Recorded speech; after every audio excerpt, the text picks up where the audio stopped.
Ma volonté est une et elle embrasse toute elle, éternité.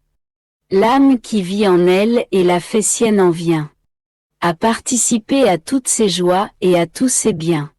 Elle en devient même comme la propriétaire.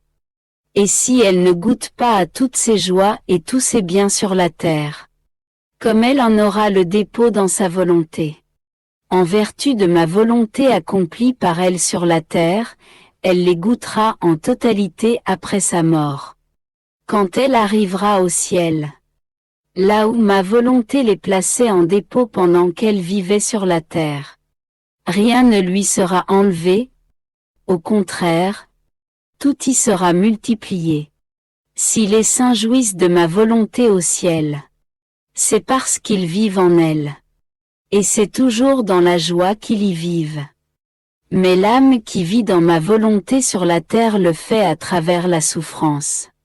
Il serait incorrect que, arrivée au ciel, elle ne jouisse pas davantage de la joie et des bienfaits de ma volonté.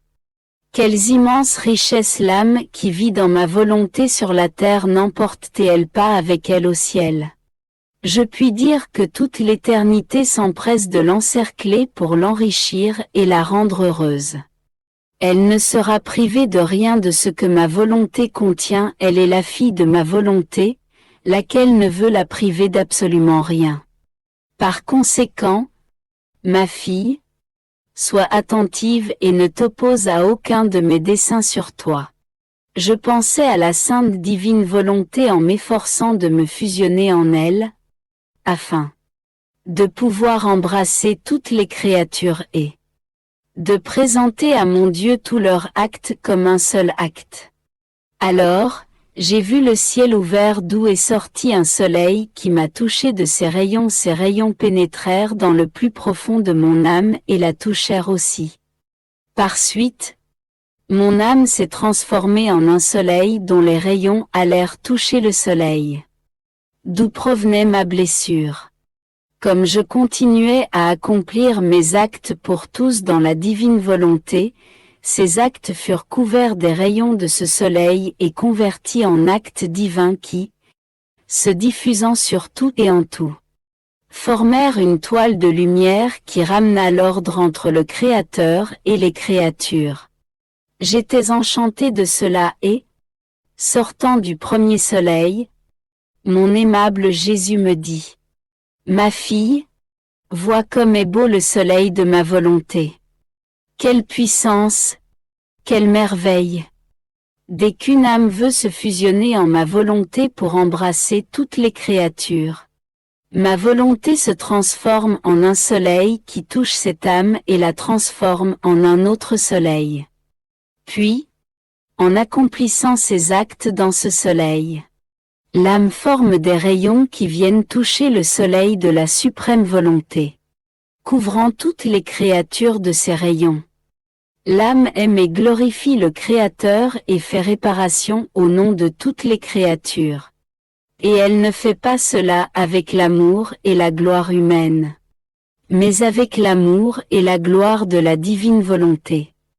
Étant donné que le soleil de ma volonté a opéré en elle. Vois-tu ce que signifie agir dans ma volonté? Transformant la volonté humaine en un soleil. Ma volonté agit en ce soleil comme en son propre centre. Ensuite, mon doux Jésus prit tous les livres que j'ai écrits sur la divine volonté, les réunit et les pressa sur son cœur. Puis, avec une tendresse inexprimable, il dit: Je bénis ces écrits de tout mon cœur. Je bénis chaque mot, je bénis les effets et les valeurs qu'ils contiennent. Ces écrits font partie de moi. Il appela ensuite les anges qui, s'inclinant profondément, se mirent à prier. Et comme deux prêtres qui devaient prendre connaissance de ces écrits se trouvaient là, Jésus dit aux anges de toucher leur front, pour que le Saint-Esprit leur soit communiqué et pour qu'il infuse sa lumière en eux, afin qu'ils puissent bien comprendre les vérités et les bienfaits que renferment ces écrits. Les anges obéirent puis, Nous bénissant tout, Jésus disparut. Je m'interrogeais sur ce qui a été écrit concernant la vie dans la divine volonté. Je priais Jésus de me donner plus de lumière pour que, quand je suis dans l'obligation de le faire, je m'exprime plus clairement sur ce saint sujet. Mon doux Jésus me dit, « Ma fille, ils ne veulent pas comprendre. Vivre dans ma volonté, c'est régner. Accomplir ma volonté, c'est être soumis à mes ordres. Le premier état consiste à posséder, le second à recevoir mes ordres et à les exécuter.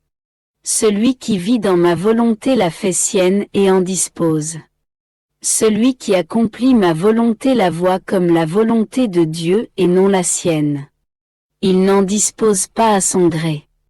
Vivre dans ma volonté, c'est vivre avec une seule volonté, celle de Dieu, comme cette volonté est toute sainte, toute pure et toute paix, et qu'il n'y a qu'une seule volonté qui règne, il n'existe aucun conflit, tout est paix. Les passions humaines tremblent devant la suprême volonté, elles cherchent à se tenir loin d'elle. Elles n'osent même pas bouger ou s'opposer à elle parce qu'elles voient que le ciel et la terre tremblent devant elles. Comme première étape de la vie en elle, la divine volonté met elle, ordre divin dans les profondeurs de l'âme et la vide de ce qui est humain. Tendance, passion, inclination et autres. Accomplir ma volonté, c'est vivre avec deux volontés.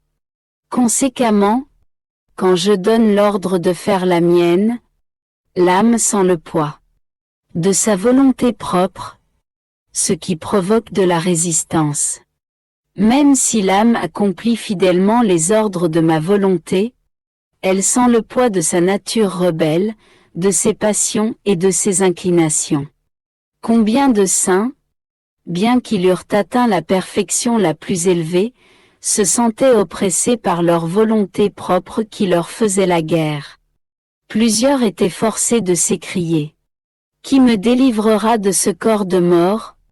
ce qui signifie « Qui me délivrera de ma volonté propre ?» Qui cherche à donner la mort au bien que je veux accomplir? Vivre dans ma volonté, c'est vivre comme un fils. Accomplir ma volonté, c'est vivre comme un serviteur. Dans le premier cas, ce que le Père possède appartient aussi au Fils souvent. Les serviteurs doivent faire plus de sacrifices que le Fils. Ils sont exposés à plus de travaux pénibles et humbles, au froid et à la chaleur, et à se déplacer à pied. Qu'est-ce que mes saints n'ont pas fait pour obéir aux ordres de ma volonté? D'autre part, le Fils reste avec son Père, prend soin de lui, le réconforte de ses baisers et de ses caresses. Il donne des ordres aux serviteurs comme si c'était le Père qui commandait. S'il sort, il ne va pas à pied, mais en voiture. Alors que le Fils possède tout ce qui appartient à son Père. Les serviteurs ne reçoivent que le salaire dû à leur travail, restant libres de servir ou de ne pas servir leur maître. S'ils ne le servent pas, ils n'ont plus droit à aucune indemnité. Quant au Fils, personne ne peut annuler ses droits, empêcher qu'il possède les biens du Père. Aucune loi, céleste ou terrestre, ne peut annuler ses droits, ni délier sa relation de filiation vis-à-vis son Père. Ma fille, la vie dans ma volonté est celle qui s'apparente le plus à la vie des bienheureux dans le ciel. Elle est aussi distante de la vie de ceux qui accomplissent ma volonté et sont fidèlement soumis à mes ordres, que le ciel est distant de la terre, que le Fils est distant des serviteurs, ou qu'un roi est distant de ses sujets. C'est un cadeau que je veux accorder en ces temps si tristes. Que l'on ne fasse pas seulement ma volonté, mais qu'on la possède. Ne suis-je pas libre de donner ce que je veux, quand je le veux et À qui je veux? Un maître ne peut-il pas dire à son serviteur: vis dans ma maison, mange, prends et commande comme si tu étais moi-même?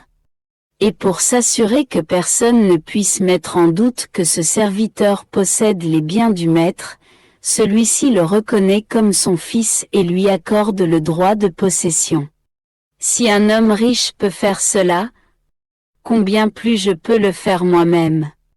La vie dans ma volonté est le plus grand cadeau que je veux donner aux créatures. Ma bonté et ma générosité veulent toujours répandre plus d'amour sur elles. Leur ayant tout donné et n'ayant plus rien d'autre à leur accorder pour être aimé d'elles. Je veux leur offrir le cadeau de ma volonté afin que, la possédant, elles apprécient le grand bien dont elles disposent. Ne sois pas étonné si tu vois qu'ils ne comprennent pas. Pour comprendre, ils devront se disposer au plus grand des sacrifices. Celui de ne pas donner vie, même dans les choses saintes, à leur propre volonté. Ils sentiront alors la possession de ma volonté et ils expérimenteront ce que signifie vivre dans ma volonté. Quant à toi, sois attentive. Ne sois pas ennuyé par les difficultés qu'ils te causent. Petit à petit, je ferai mon chemin, afin de leur faire comprendre ce qu'est vivre dans ma volonté. Pendant que je rédigeais l'article précédent, j'ai vu mon doux Jésus appuyer sa bouche sur mon cœur et, de son souffle, infuser en moi les mots que j'écrivais. En même temps, j'ai entendu au loin un horrible bruit, comme si des gens se battaient. C'était un vacarme à faire peur. Me tournant vers mon Jésus, je lui dis: Mon Jésus, mon amour, quelle est la cause de ce tumulte? On dirait des démons enragés. Qu'est-ce qui les rend si furieux? Jésus me répondit: Ma fille, ce sont exactement eux, ils ne veulent pas que tu écrives sur le sujet de ma volonté. Quand ils te voient écrire des vérités particulièrement importantes concernant la vie dans ma volonté, leur souffrance redouble et ils tourmentent encore plus tous les damnés. Ils craignent beaucoup que ces écrits sur ma volonté soient publiés, parce qu'ils craignent de perdre leur royaume sur la terre qu'ils ont acquis lorsque l'homme, se retirant de la divine volonté, donna libre cours à sa volonté humaine. Oh oui, c'est vraiment à ce moment-là que l'ennemi acquit son royaume sur la terre. Et si ma volonté en venait à régner sur la terre, ils se précipiteraient d'eux-mêmes dans les abîmes les plus profonds. Voilà pourquoi ils ragent avec tant de furie.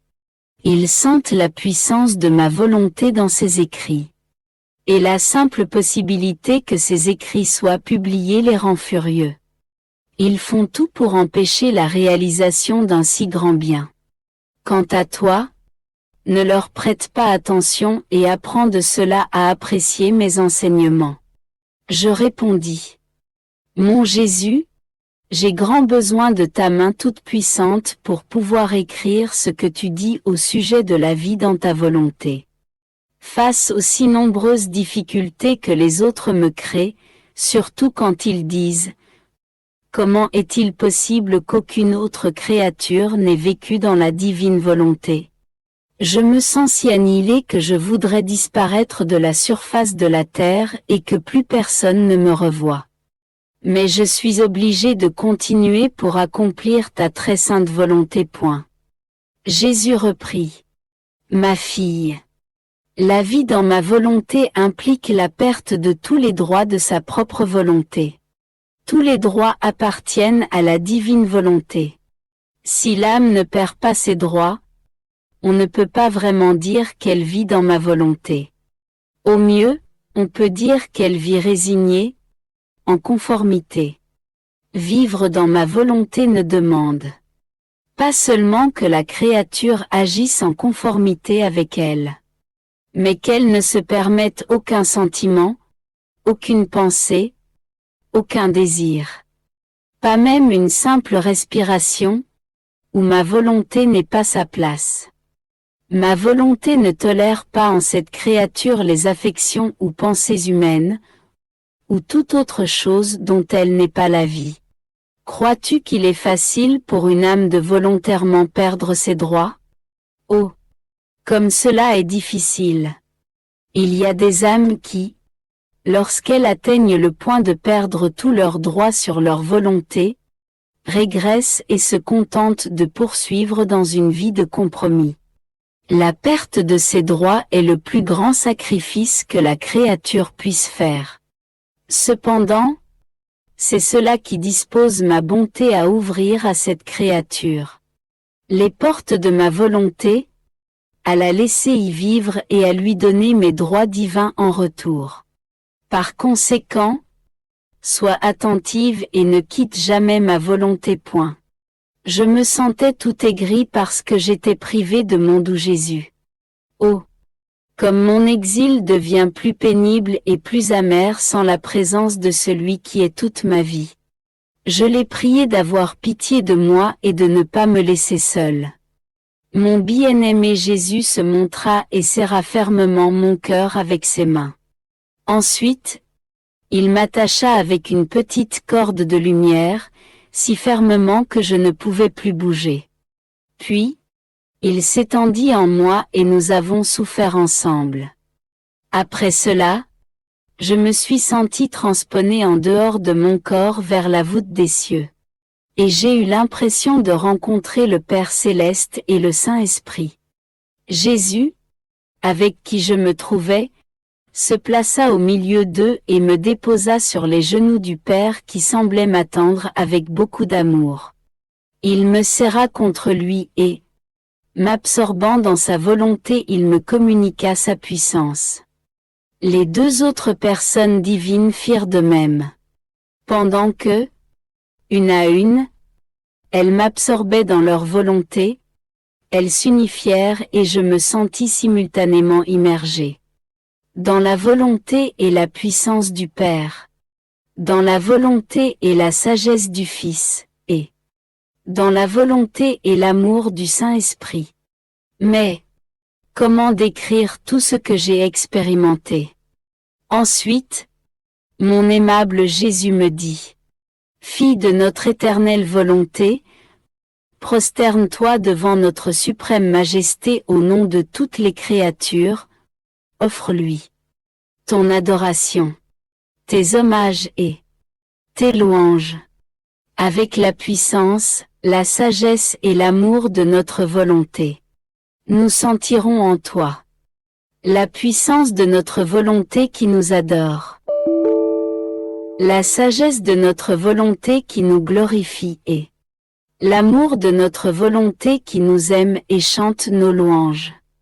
Et comme la puissance, la sagesse et l'amour des trois personnes divines sont en communication avec l'intellect, la mémoire et la volonté de toutes les créatures, nous sentirons ton adoration, tes hommages et tes louanges couler dans les intelligences de toutes les créatures qui, s'élevant entre le ciel et la terre, nous feront entendre l'écho de notre puissance, de notre sagesse et de notre amour, et nous adorerons, nous glorifierons et nous aimerons. Tu ne pourras nous donner une adoration plus grande, des hommages plus nobles et un amour plus divin. Aucun autre acte ne peut égaler ces actes et nous donner autant de gloire et d'amour. Parce que nous y percevons la puissance, la sagesse et l'amour réciproque des trois personnes divines. Nous trouvons nos propres actes dans les actes de la créature. Comment ne pas estimer ces actes et ne pas leur donner la suprématie sur tous les autres actes? Ainsi donc, je me suis prosterné devant la suprême majesté en l'adorant, la louant et l'aimant au nom de tous. Avec la puissance, la sagesse et l'amour de sa volonté que je ressentais en moi. Comment dire ce qui s'ensuivit? Je n'ai pas de mots pour cela et, par conséquent, je continue. Ensuite, j'ai reçu la Sainte Communion. Je me suis immergé dans la volonté de mon plus grand bien, Jésus, afin de trouver en elle toute la création. Ainsi, personne n'allait manquer à l'appel pour se prosterner avec moi aux pieds de Jésus hostie. L'adorer, l'aimer, le bénir, etc. Toutefois, en faisant cela, je me sentais un peu distraite. Voyant mon embarras, Jésus prit toute la création sur ses genoux et il me dit: « Ma fille, j'ai placé sur mes genoux toute la création.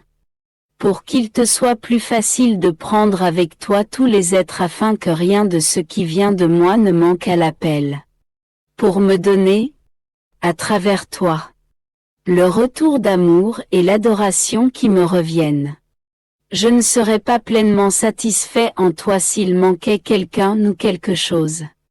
Dans ma volonté, je veux tout trouver en toi. » Ensuite, il me fut plus facile de prendre avec moi toute la création.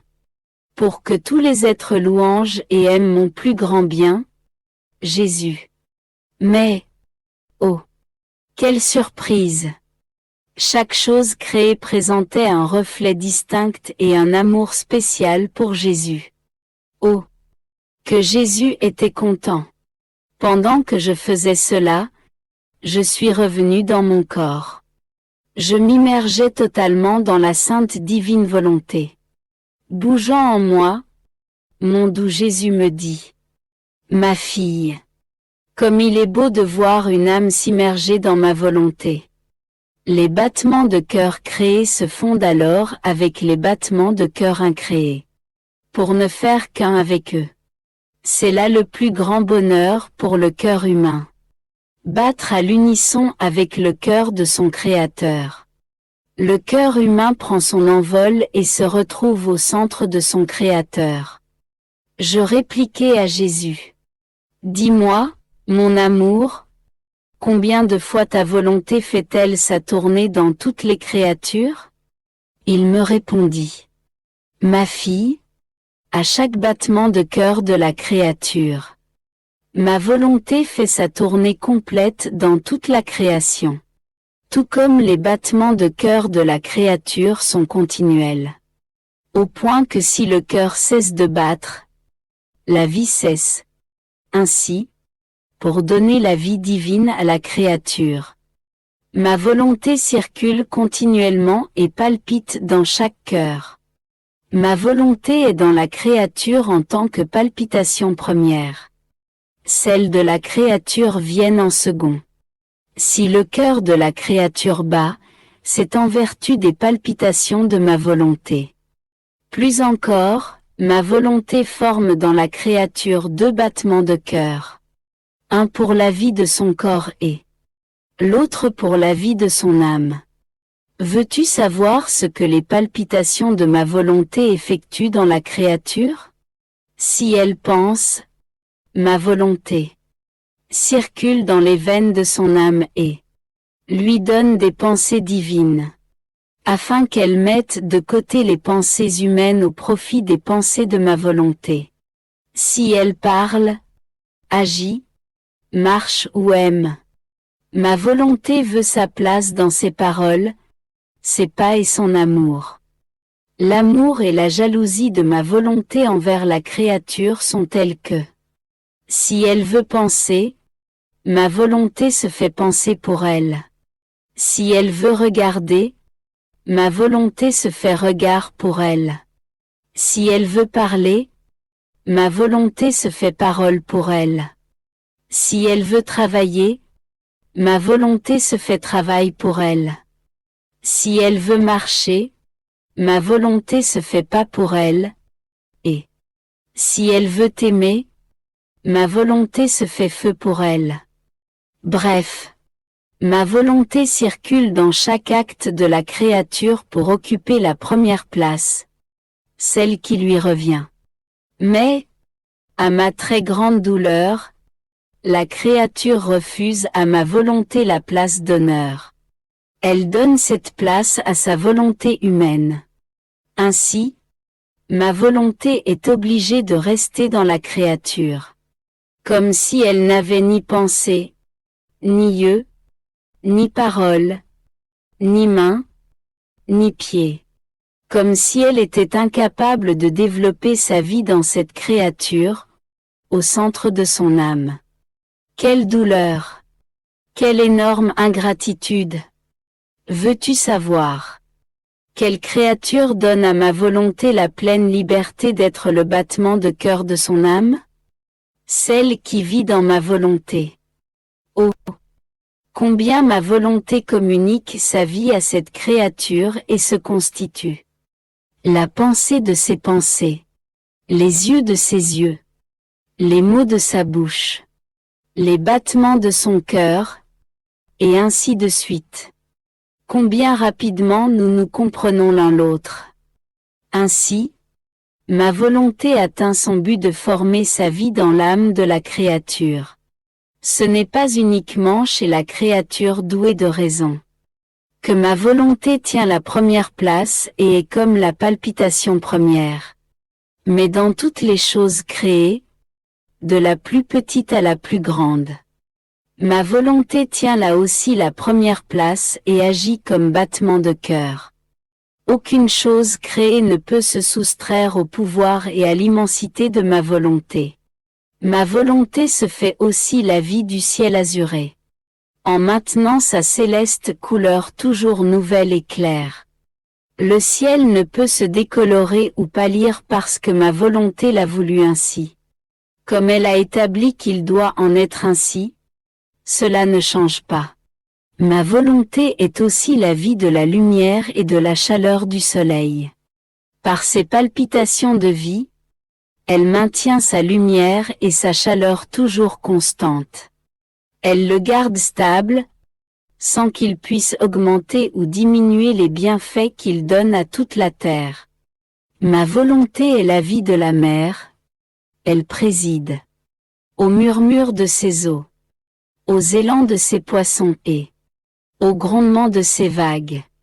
Elle manifeste sa puissance sur les choses créées avec tant de majesté et d'absolue autorité que la mer ne peut que murmurer et les poissons ne peuvent que nager. Je peux dire que c'est ma volonté qui murmure dans la mer, qui prend ses élans dans les poissons, qui se fait entendre dans le grondement des vagues. La vie de ma volonté se trouve là et accomplit tout selon son bon plaisir. Ma volonté est palpitation de vie pour les oiseaux qui chantent, les poussins qui pépient, les agneaux qui bêlent, les tourterelles qui roucoulent, les plantes qui poussent, et l'air que tous respirent. Bref, la vie de ma volonté se trouve en tout. Par sa puissance, elle fait ce qu'elle veut. Elle maintient l'harmonie dans toutes les choses créées. Elle forme en elle les effets, les couleurs et les fonctions qui leur conviennent. Et sais-tu pourquoi elle fait cela? C'est pour me faire connaître des créatures, m'approcher d'elles, les courtiser et les aimer. Je fais cela par autant d'actes différents de ma volonté qu'il y a de choses créées. Mon amour n'était pas content de mettre ma volonté dans le tréfonds de l'âme de la créature comme palpitation de vie.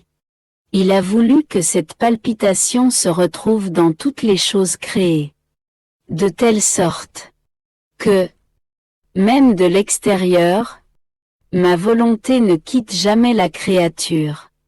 Que celle-ci soit préservée et croisse dans la sainteté de ma volonté, et que toutes les choses créées soient pour elle une incitation, un exemple, une voie et une invitation continuelle, afin qu'elle court toujours dans l'accomplissement de ma volonté, l'unique fin pour laquelle elle a été créée. Cependant, les créatures sont restées sourdes aux multiples invitations de la création, aveugles devant tant d'exemples. Si elles ont ouvert leurs yeux, elles les ont fixés sur leur volonté propre. Quelle douleur! Par conséquent, si tu ne veux pas augmenter mon chagrin et dévier de l'objectif pour lequel tu as été créé, ne cherche jamais à quitter ma volonté. Je me sentais très déprimé à cause de l'absence de mon doux Jésus. Oh! Que de peurs ont envahi mon âme! Ce qui me torturait le plus, c'était la pensée que mon Jésus ne m'aimait plus autant qu'avant. Pendant que ces pensées m'habitaient, je me suis senti saisi par les épaules et j'ai entendu Jésus me dire à l'oreille: « Ma fille, pourquoi crains-tu que je ne t'aime pas? Ah! Si tu savais mon amour pour toutes les créatures en général, tu serais surprise.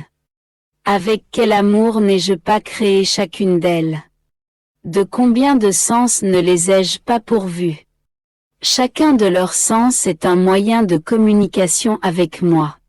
Leur intellect est un moyen de communication entre leur intelligence et la mienne. Leurs yeux un moyen de communication entre ma lumière et la leur. Leur parler un moyen de communication entre mon fiat et le leur. Leur cœur un moyen de communication entre mon amour et le leur. En somme, tout, respiration, mouvement, déplacement, tout est communication entre moi et la créature. J'ai fait pour mes créatures plus qu'un père qui organise le mariage de son fils. Non seulement il prépare sa demeure, ses vêtements, sa nourriture, et tout ce qui pourra le rendre heureux. Mais il lui dit: nous allons nous séparer, il est vrai point mais. Tu sentiras ma vie en toi et je sentirai ta vie en moi. Tu sentiras mes pensées et moi je sentirai les tiennes. Tu sentiras mon souffle et mes battements de cœur et moi je sentirai les tiens. Nous serons à la fois loin et proches, séparés et inséparables. Tu sentiras ma vie et moi je sentirai la tienne. Ce qu'un père terrestre ne peut pas faire pour son fils, cela lui étant impossible, moi, le Père céleste, je l'ai réalisé. Après avoir donné la vie à la créature et lui avoir préparé ce monde terrestre comme résidence, j'ai mis entre elle et moi une proximité si grande que je puisse sentir sa vie en moi et qu'elle puisse sentir ma vie en elle. Voilà ce qu'est mon amour pour chacune de mes créatures. Que dire maintenant de l'amour spécial que j'ai pour toi? Chaque souffrance que je t'ai envoyée était une nouvelle communication entre toi et moi. Un nouvel ornement dont j'y embellissais ton âme. Chaque vérité que je t'ai enseignée était une particule de mes qualités avec laquelle j'ornais ton âme. Chaque visite que je t'ai faite et chaque grâce que je t'ai donnée étaient des cadeaux que je déversais en toi. Je multipliais sans cesse mes communications avec toi, afin de peindre en toi mes multiples beautés, ma ressemblance, pour que tu puisses vivre avec moi au ciel et que je puisse vivre avec toi sur la terre. Après tout cela, tu doutes de mon amour? Je te dis plutôt, préoccupe-toi de m'aimer toujours plus et je t'aimerai toujours plus. Je pensais à tout l'amour que Jésus a pour nous. Mon esprit se baladait dans l'éternel amour. Bougeant en moi, mon doux Jésus me fit voir en esprit des rayons de lumière. Au milieu de ces rayons se trouvait un soleil d'où s'échappaient autant de rayons qu'il y a de créatures. Chaque créature recevait un rayon qui lui donnait vie, lumière, chaleur, force et croissance. Tout ce qui est nécessaire à la vie.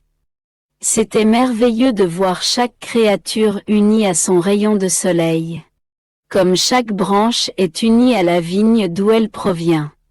Pendant que mon esprit se laissait bercer par tout ce que je voyais, mon aimable Jésus me dit: Ma fille, regarde avec quel amour j'aime la créature. Avant qu'elle voie la lumière terrestre, elle est déjà dans mon sein quand elle voit le jour, je ne la quitte pas. Un rayon de lumière portant ma vie l'accompagne sans cesse. Pour la pourvoir de tout ce qui est nécessaire à sa croissance. Avec quel soin je veille à cette croissance. Avec quel amour je l'arrose. Je me fais moi-même lumière, chaleur, nourriture et défense pour elle.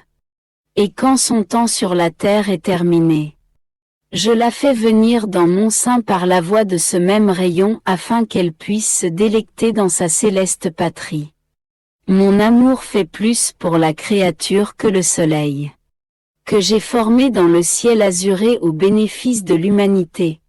Ce soleil n'est que l'ombre de mon vrai soleil. En fait, le soleil de l'atmosphère ne forme pas les plantes, ne leur fournit pas l'eau pour les empêcher de sécher, ne leur fournit pas toute l'assistance nécessaire pour qu'elles croissent en beauté et en vigueur. Le soleil ne fait que remplir son rôle d'éclairer et de réchauffer. Et si les plantes ne reçoivent pas d'eau d'ailleurs, le soleil n'a aucun moyen de leur communiquer ses effets, au contraire, il les assèche davantage. Par contre, moi, le vrai soleil des âmes, je ne les laisse jamais, que ce soit la nuit ou le jour. Je les forme moi-même. Je leur donne l'eau de ma grâce pour qu'elles ne s'assèchent pas, je les nourris de la lumière de mes vérités. Je les fortifie de mes exemples, je leur dispense la douce brise de mes caresses pour les purifier, la rosée de mes chérysums pour les embellir, les flèches de mon amour pour les réchauffer. Bref, il n'y a rien que je ne fais pas pour elles. Je suis tout pour elles et je mets la totalité de ma vie à la disposition de chacune d'elles. Cependant, quelle ingratitude de la part des créatures. Elles sont comme des branches attachées à ma vigne, non par amour, mais par force. Parce qu'elles ne peuvent faire autrement. Ainsi, elles croissent comme des branches qui, ne recevant pas toute la bonne sève de la vigne, sont faibles et incapables de former ne fût-ce qu'une seule grappe de raisin bien mûri. Ce qui est de nature à donner de l'amertume à mon divin palais. Ah! Si tous savaient quel amour j'ai pour leur âme, ils seraient captivés par la force de mon amour et m'aimeraient davantage. Quant à toi, aime-moi. Et que ton amour devienne si grand que tu puisses m'aimer pour tous points. Je vis des jours amers à cause de la privation de mon doux Jésus. Oh! Comme son aimable présence me manque. Même le souvenir de ses douces paroles est une blessure pour mon pauvre cœur et je me dis intérieurement: où est-il maintenant? Où est-il allé? Où pourrais-je le trouver? Ah! Tout est fini. Je ne le verrai plus. Je n'entendrai plus sa voix. Nous ne prierons plus ensemble. Quelle infortune! Quel tourment! Ah! Jésus, comme tu as changé! Comment as-tu pu t'enfuir de moi?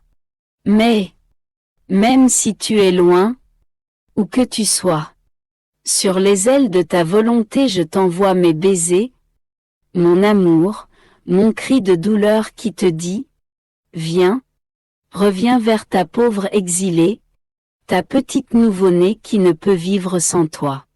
Pendant que je disais cela et d'autres choses, mon aimable Jésus bougea en moi et, m'enlaçant de ses bras, il me serra avec force. Je lui dis: ma vie, mon Jésus, je n'en peux plus, aide-moi, donne-moi ta force. ne me laisse plus. Prends-moi avec toi. Je veux aller avec toi. Interrompant ma supplication, Jésus me dit, Ma fille, ne veux-tu pas faire ma volonté? Je repris, Certainement, je veux faire ta volonté, mais ta volonté est aussi dans le ciel. Et si, jusqu'à maintenant, je l'ai accompli sur la terre, je veux désormais l'accomplir dans le ciel. Prends-moi vite, ne me laisse plus. Je sens que je ne peux plus endurer cela. Aie pitié de moi. Jésus reprit. Ma fille, tu sembles ne pas savoir ce qu'est accomplir ma volonté sur la terre. Après tant de leçons, tu sembles ne pas avoir bien compris.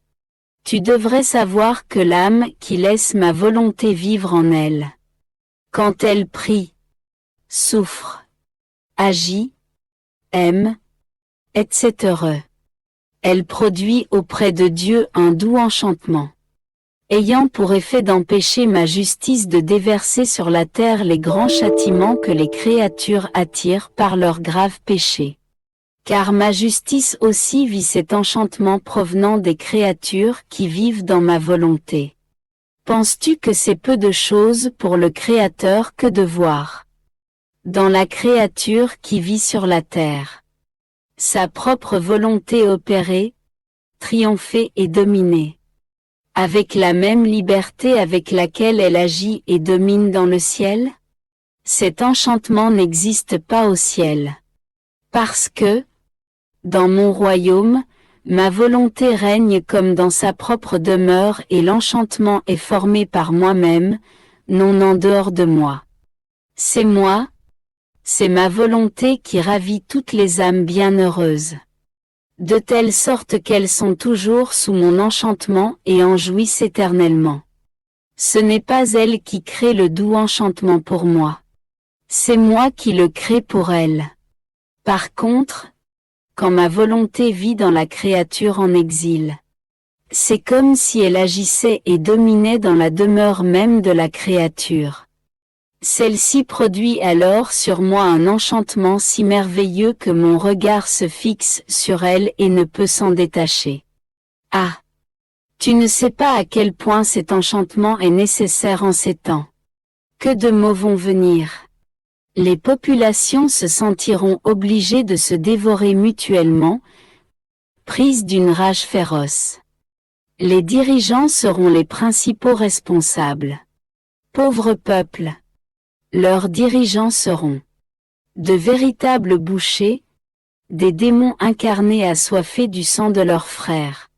Si les méfaits n'étaient pas si graves, ton Jésus ne te priverait pas autant de sa présence. Ta peur que ce soit pour d'autres raisons que je te prive n'est pas fondée.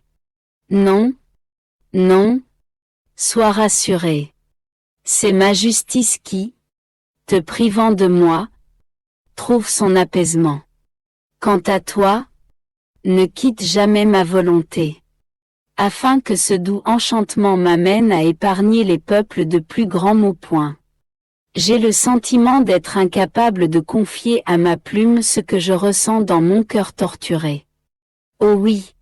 Aucun autre martyre n'est comparable à celui de la privation de mon doux Jésus.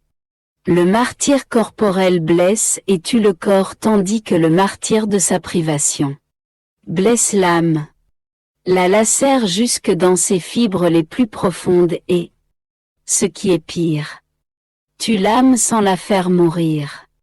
La frappe sans arrêt sur l'enclume de la douleur et de l'amour. Je passe outre aux peines que je ressens au fond de moi parce que ce sont des choses que je ne puis décrire.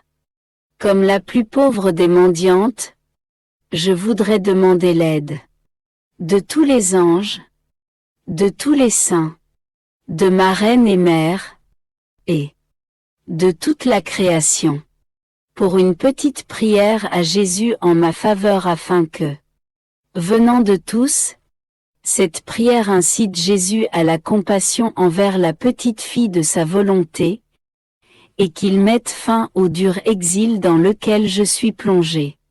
Pendant que je me trouvais dans ce si pénible état, j'ai eu tout à coup le sentiment que mon ange était près de moi. Cela a aussitôt fait monter en moi la pensée. Pourquoi mon ange et non pas Jésus? À ce moment, j'ai senti Jésus bouger en moi. Il me dit: Ma fille, veux-tu savoir pourquoi les anges sont comme ils sont? Pourquoi ils ont conservé leur beauté et leur pureté originale? C'est parce qu'ils sont toujours demeurés dans l'acte premier dans lequel ils ont été créés. Ils ne connaissent aucune succession d'actes. Ils ne changent pas. Ils n'augmentent pas et ne diminuent pas. Ils possèdent en eux-mêmes tous les biens possibles et imaginables. En se maintenant dans l'acte simple de ma volonté par lequel ils sont venus à la lumière. Ils sont immuables, beaux et purs. Ils n'ont rien perdu de leur existence originelle et tout leur bonheur consiste à se maintenir volontairement dans cet état.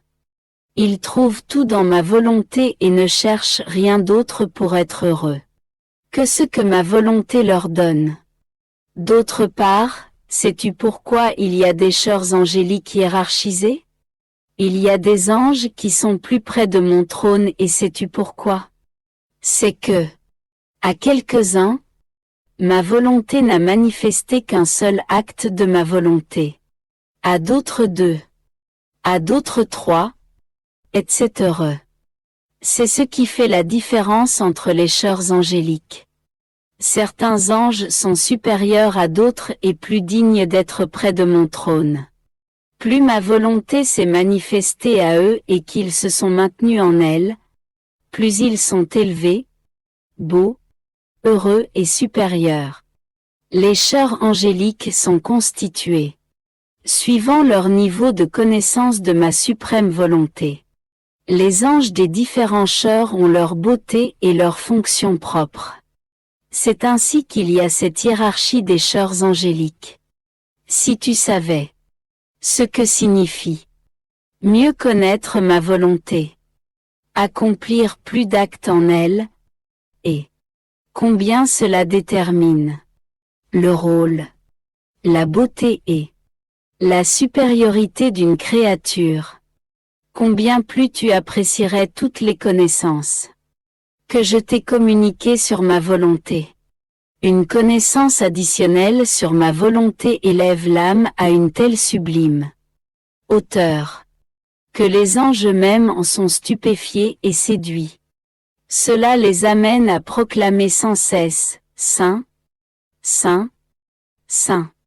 Ma volonté se manifeste en créant des êtres à partir du néant, en les embellissant, en les faisant grandir, en développant la vie divine en eux, et en accomplissant en eux des prodiges jamais vus auparavant.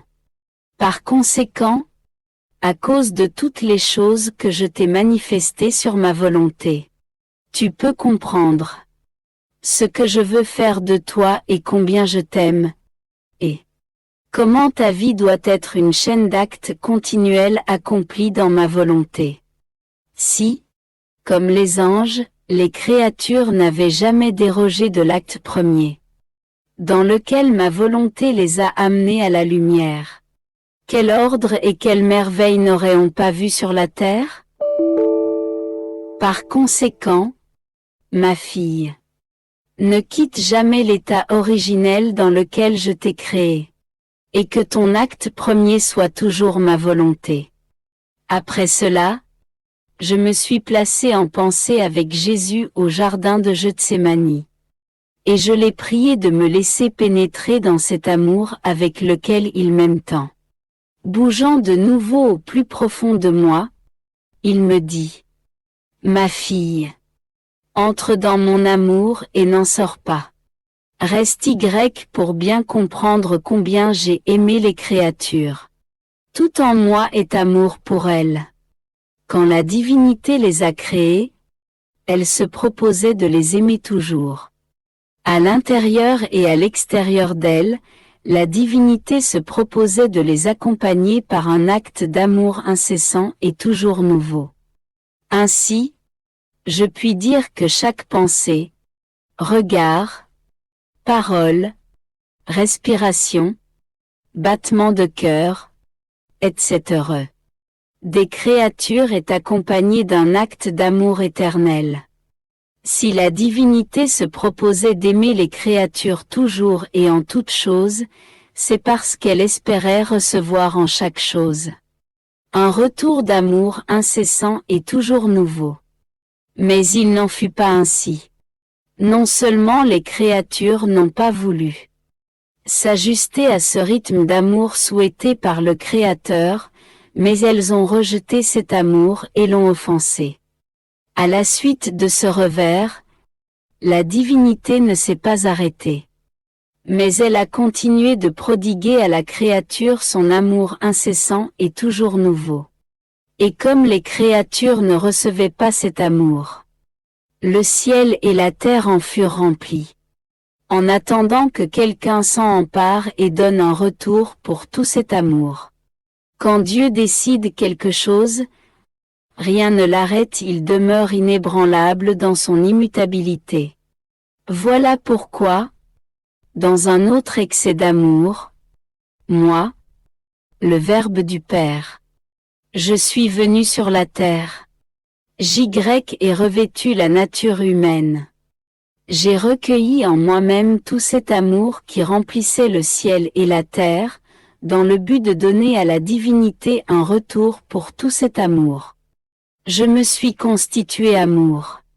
Pour chaque pensée, chaque regard, chaque mot, chaque battement de cœur, chaque mouvement et chaque pas de chaque créature.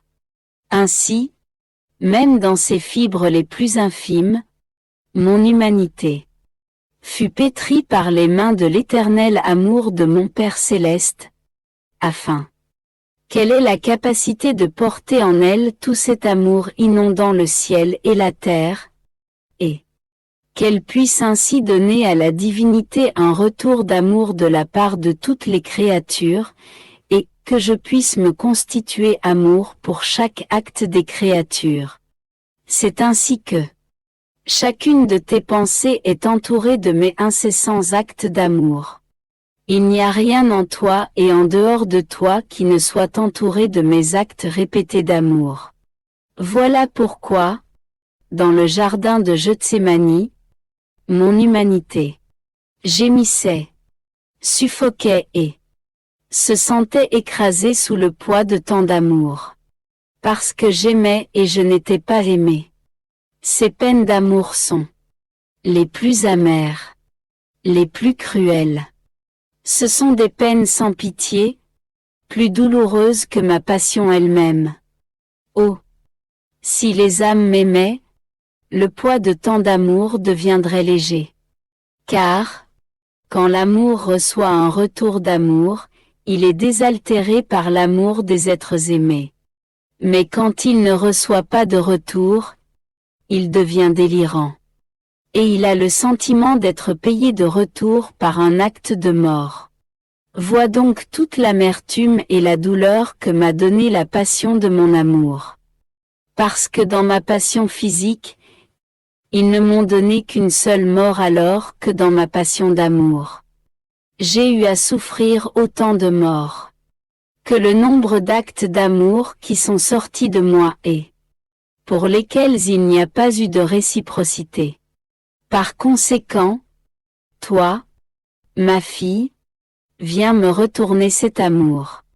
Dans ma volonté, tu trouveras comme en un seul acte tout cet amour. Fais le tien et, avec moi, constitue-toi amour pour chaque acte des créatures, afin de me donner la correspondance d'amour pour chacune point.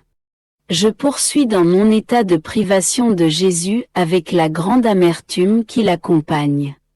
S'il se laisse parfois entrevoir dans mon intérieur, il se montre tout pensif et taciturne. Cependant, en dépit de son silence, je suis contente en pensant qu'il ne m'a pas abandonnée et qu'il continue de demeurer à l'intérieur de moi. quand ma pauvre âme est sur le point de succomber. Le fait de le voir me ranime un peu, comme une rosée bienfaisante. Mais pourquoi? Pour que je retourne à mon dessèchement et que je me sente mourir de nouveau. Ainsi, je suis toujours entre la vie et la mort. À un moment où j'étais ainsi plongé dans l'immense mer de mes souffrances de l'avoir perdu, mon doux Jésus bougea en moi. Comme il se montra en état de prière, je me joignis à lui pour prier. Puis il me dit: Ma fille, quand j'ai créé l'homme, j'ai placé autour de lui, pour la conservation de sa vie, l'air pour son corps et l'air pour son âme.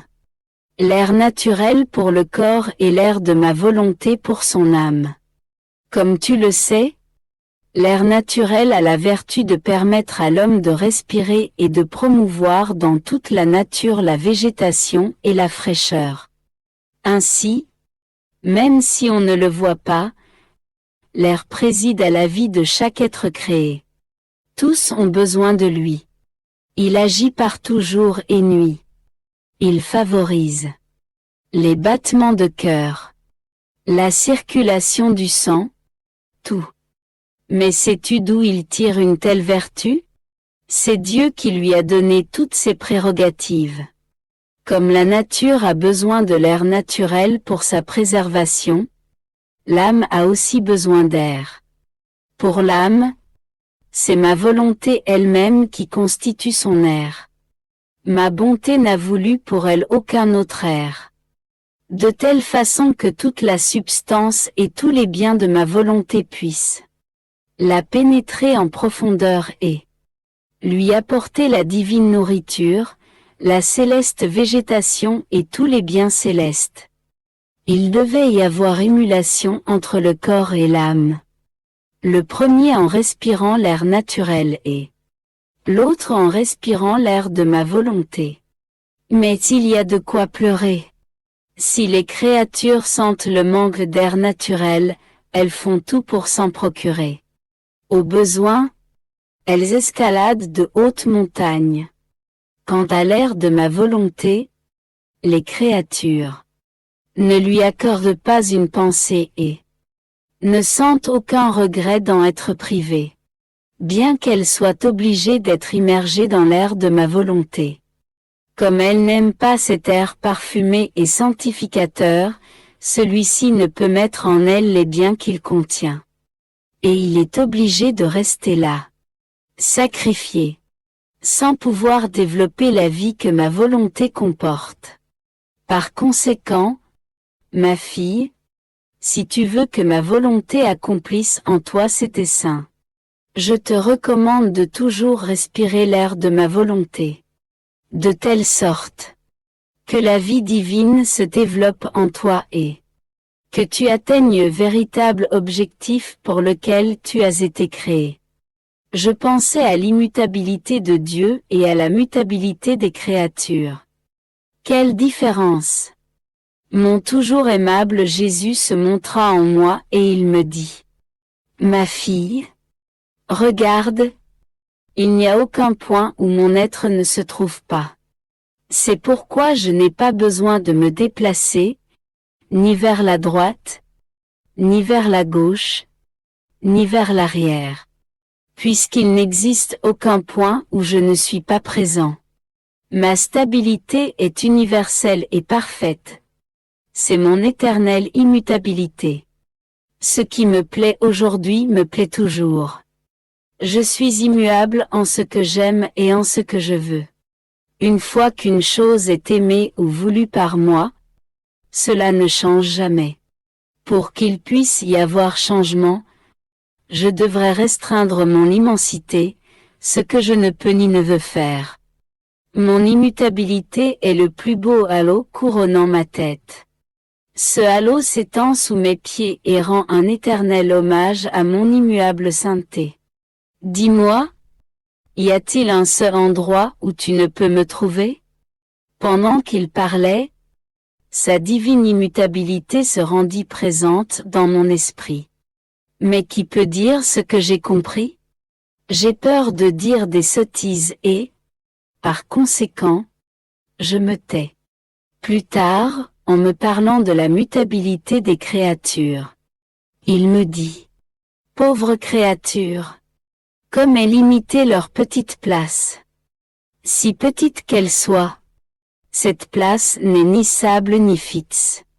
Aujourd'hui, la créature est à un endroit, le lendemain à un autre.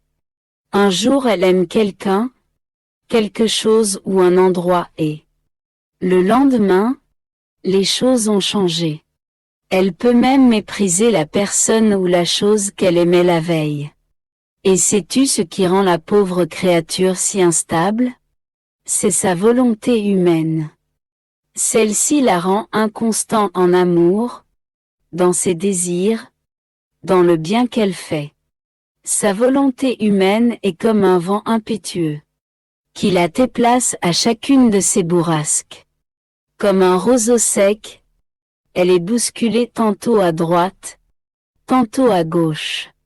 En créant l'homme, j'ai voulu qu'il vive dans ma volonté, afin que, le délivrant du vent impétueux de la volonté humaine, ma volonté le rende ferme dans le bien, stable en amour, saint dans ses actions.